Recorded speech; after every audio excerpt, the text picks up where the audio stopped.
welcome to ECCB Connects. In April, the Eastern Caribbean Central Bank launched ECCB Connects, a weekly program which seeks to inform you about who we are, what we do, and how we serve you. As we wrap up the first season of ECCB Connects, let's take a look at some of the highlights.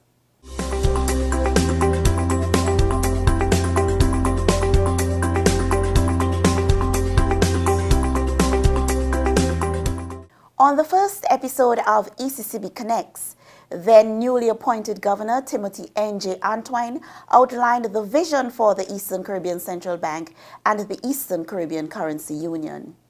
When I think about a vision, let me just say this. When I think about the word vision and I think about casting a vision, I think about what could be and should be.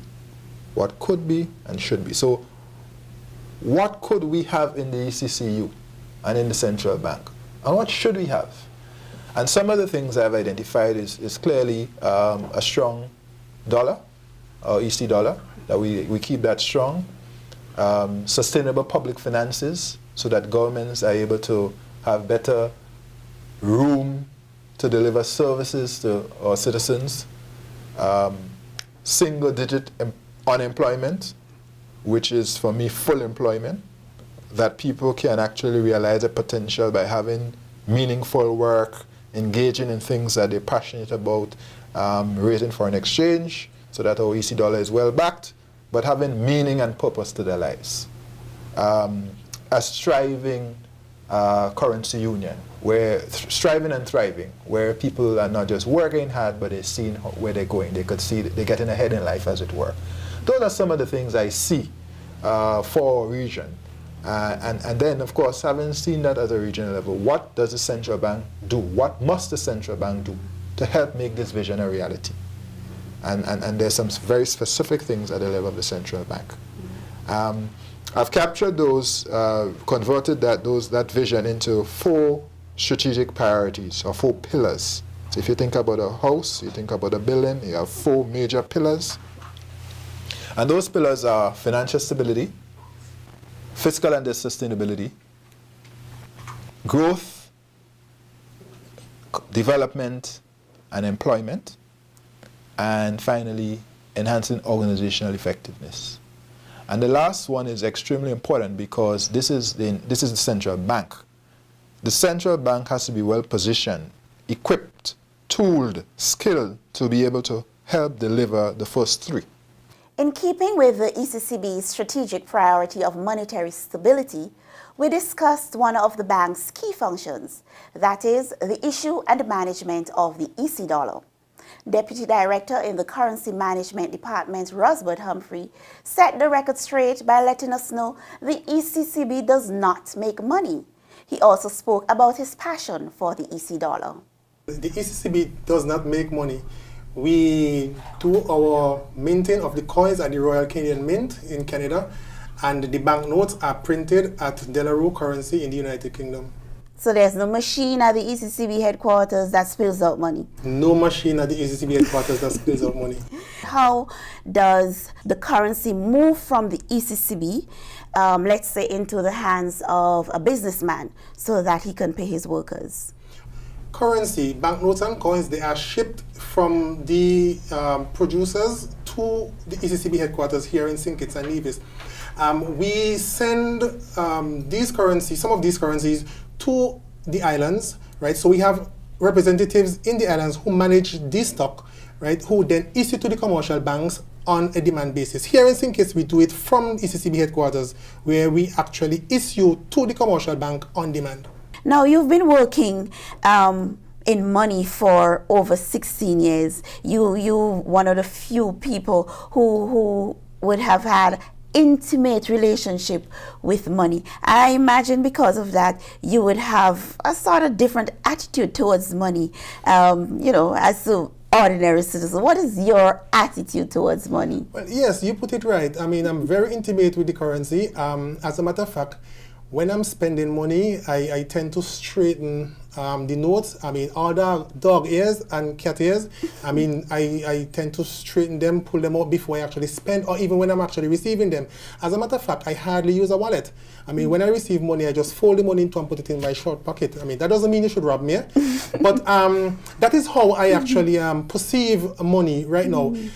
I have actually taken on a new hobby in terms of collecting coins from all around the world. So I have a very wide collection of coins, right? And I tend to look at the features and see what we can pick up from them, right? I mean, look at how different they are from our coins.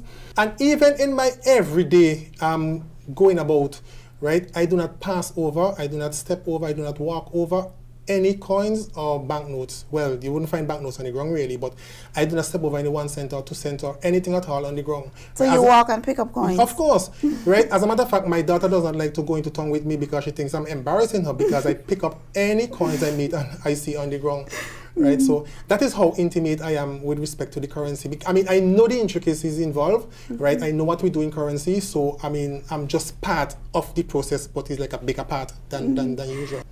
Rosbert and all citizens of the Eastern Caribbean Currency Union have a reason to be proud of the EC dollar. July 7 marked 40 years since the EC dollar has been pegged to the US dollar at a rate of 2.7 to 1 US dollar. Hamilton Stephen, Deputy Director in the Research Department, underscores what the stability of the EC dollar means for the people of the Eastern Caribbean Currency Union. Value is important. Stability is critical for economic advancement, for economic growth, to facilitate commerce, to facilitate trade, to facilitate investment. We need some assurances that our investments and our savings will not lose value. So that peg is basically a guarantee to our traders that the export, the revenue that from our exports is fairly predictable. The cost for our imports is fairly predictable. And most of all, those who invest in our region, whether it is financial investments or even fixed investments, it's almost a guarantee that the value of your investment would not be diminished through a loss on your exchange rate. What does the peg mean for, let's say, a small businessman, local businessman, or even, let's say, a housewife? What it does really is in terms of assessing the potential or the cost of interacting with the rest of the world, really. So let's take the case of the housewife who does the groceries and the shopping. A free-floating peg, and one that really changes, without in an unpredictable way. One it could rate today, another rate tomorrow. Yes, or several rates today. It could wreak havoc on the household budget. Okay, for the most part, if we had some experiences in the region back in the 70s, during the oil crisis of the 70s, in Jamaica, we saw some of that. We saw some of the instability in Guyana, where the exchange rates change frequently. I've heard stories and examples of people going to the supermarket and they're being at the cashier's desk. Our ex-governor used to tell that story very often. At the supermarket, at the cashier's cashier area, there is a basket, okay? So that the prices are likely to have changed between the time you took the stuff off the grocery shelves and the time you got to the cashier to cash them. That short space of time. That short space of time. There's a fixed amount of money in your pocket. That is not changing. So what you could have afforded 5 minutes ago, you can no longer afford now. So that basket is there so that you can dump the stuff that you can no longer afford between the time that you entered the supermarket and the time you got to the cashier. We have no experiences with that type of unpredictability and instability. Basically what it means is that it's fixed, it's unchanging, it's predictable. You go to the bank today, it's going to be 2.71. You go to the bank tomorrow, it's going to be 2.71. You go to the bank a year from now. You went to the bank 40 years ago and it was 2.71. So that is fixed. That's like your guarantee. Okay? When you say you can bank on it, you can bank on the exchange rate, right? It's 2.7. So it's fixed and predictable. How does the ECCB keep the EC dollar strong? Niall Pistana, Deputy Director in the Banking and Monetary Operations Department, explains. What you have is economic activity here in the Union that generates or attracts foreign currency. And here I'm talking about a specific activity.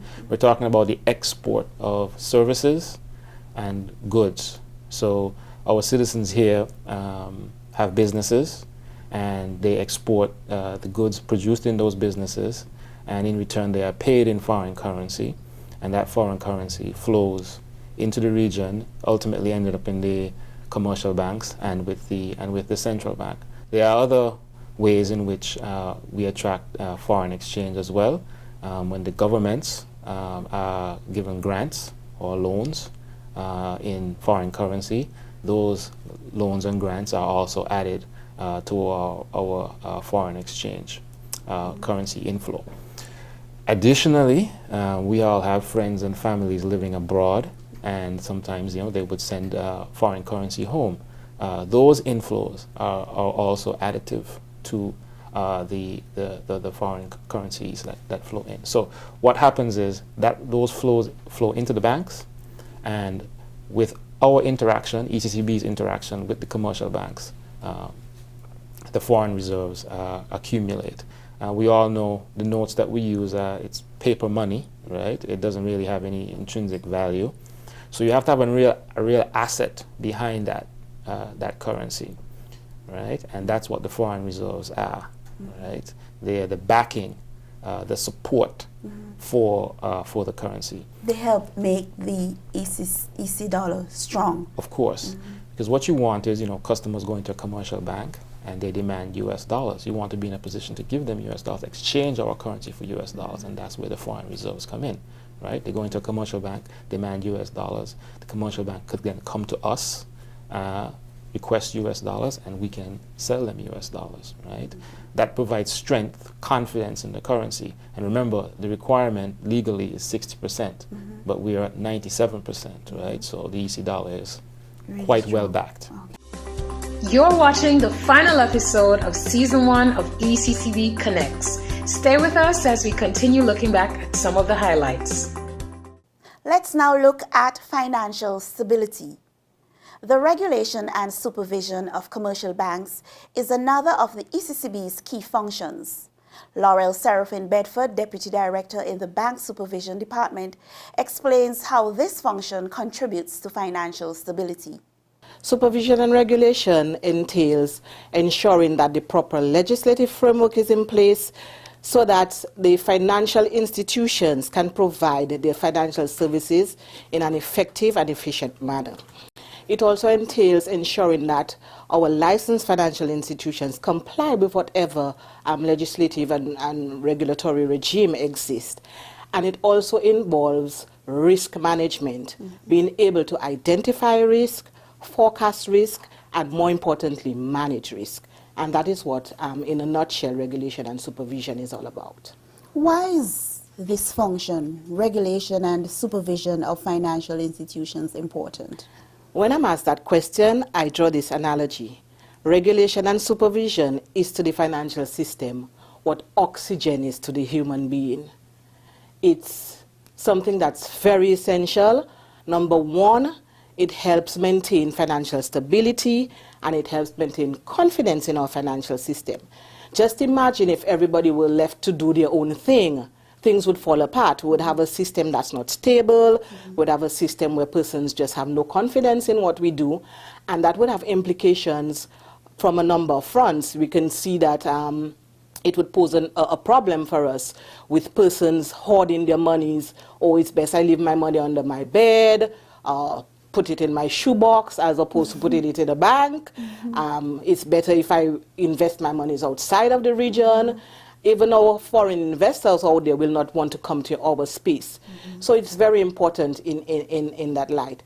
It's also important in establishing that framework which I spoke about earlier, that risk management framework, to ensure that everybody is all the participants who are licensed in the financial system are adhering to the rules, because the rules are not meant to penalize anybody. They're meant to help financial institutions, as I would have indicated before, deliver their services and their products in an effective manner, and it's all to the benefit of the depositor.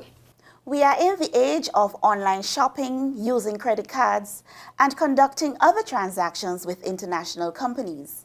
This is possible through our commercial banks having correspondent banking relations with international banks. Deputy Governor Trevor Brathwaite delved into the importance of correspondent banking relations and outlined what the ECCB is doing to address the challenges being faced by our region's commercial banks. You and I and all our citizens from time to time will want to buy an item from the United States, for example, which is in US dollars. So we will go to our bank and then we will use our EC dollars in order to pay for that transaction. The bank, on the other hand, will have to pay the US supplier. So the way that our local bank will pay the US supplier is that they would now transmit that money to a bank that they have a relationship with in the United States. And then that bank will pay the supplier. So without that channel, then it means that it will be very difficult for our citizens, for our business persons to purchase items from, let's say, the United States or even from Europe. That means that it will be blocking trade in our region, because we import most of our stuff from the United States in particular. So our business persons will not be able to buy inventory to sell in the shops. People will not be able to buy stuff from Amazon, say. Parents who send their children to school in the United States will not be able to pay for their fees, will not be able to pay for their upkeep. And some of our folks who go overseas for medical attention, they might not be able to pay for the cost of medical care in the United States. So it affects a wide array of our citizens and business persons in our region. Deputy Governor, what is being done to address this all-important and serious issue? And we'll start from the level of the ECCB. Well, from the level of the ECCB, at our last Monetary Council meeting, the Monetary Council agreed on a 4-pillar approach. Diplomacy at the highest level, getting our banks to sign up with a SWIFT Know Your Customer portal, getting our banks to consider consolidation and amalgamation so that there'll be more volume of transactions, because one of the issues that has arisen from the correspondent banks is that there's not sufficient volume for transactions. So for the international banks to continue doing that's business. right. So if we try to consolidate and amalgamate, then that means the banks then will have more volume, and it means that the international banks might be more favorable to providing these services to our region. So a Caribbean bank in the US is one of the considerations that we are thinking about, so that it can offer services to our local banks in the United States. Are you looking for investment opportunities?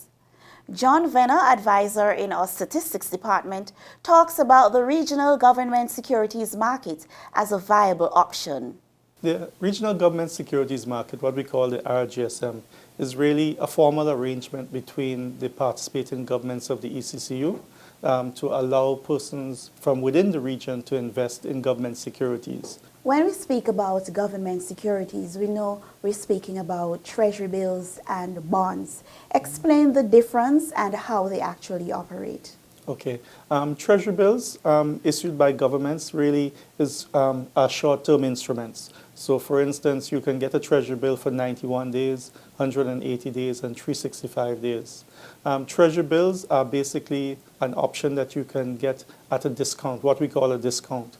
So for instance, if you want to buy a treasury bill for $5,000, when you participate in the auction and successful, then you would pay, say, around $4,900. And when it matures in 91 days or 365 days, you will get back the $5,000. right, which includes the interest on that security. But you would have paid less than the $5,000 initially. With a bond is for anything over 1 year in duration. So for instance, you can buy a 5-year bond, and the bond pays interest semi-annually. So if you invest $5,000 in a bond for one of the governments, twice a year you will get interest on that bond, and at the end of the 5 years, you will get back your full principal. So again, if you invested $5,000, you will get the $5,000 at the end of the 5th year. Is the RGSM then a viable option for citizens of the ECCU? Yes, we have seen in the last couple of years, as interest rates on savings deposits have declined, a lot more individuals, households, and also businesses coming on to the RGSM. So, for instance, you may be getting a return of 2% on your savings deposit at some of the commercial banks. And for, like I said earlier, in terms of the treasury bills, you can get a return sometimes 3%, maybe as high as 6% on the 365-day bill. And for bonds, the longer term instruments, on a 10-year bond, you can get 7.5% return. So for some individuals and businesses, it has been more attractive, and we have seen increased usage of the RGSM across the region. That's it for this episode and Season 1 of ECCB Connects. We'll be back with new episodes when we premiere Season 2 in September. In the meantime, be sure to stay connected. Subscribe to our YouTube channel and like us on Facebook at ECCB Connects. Thank you for watching and see you in September.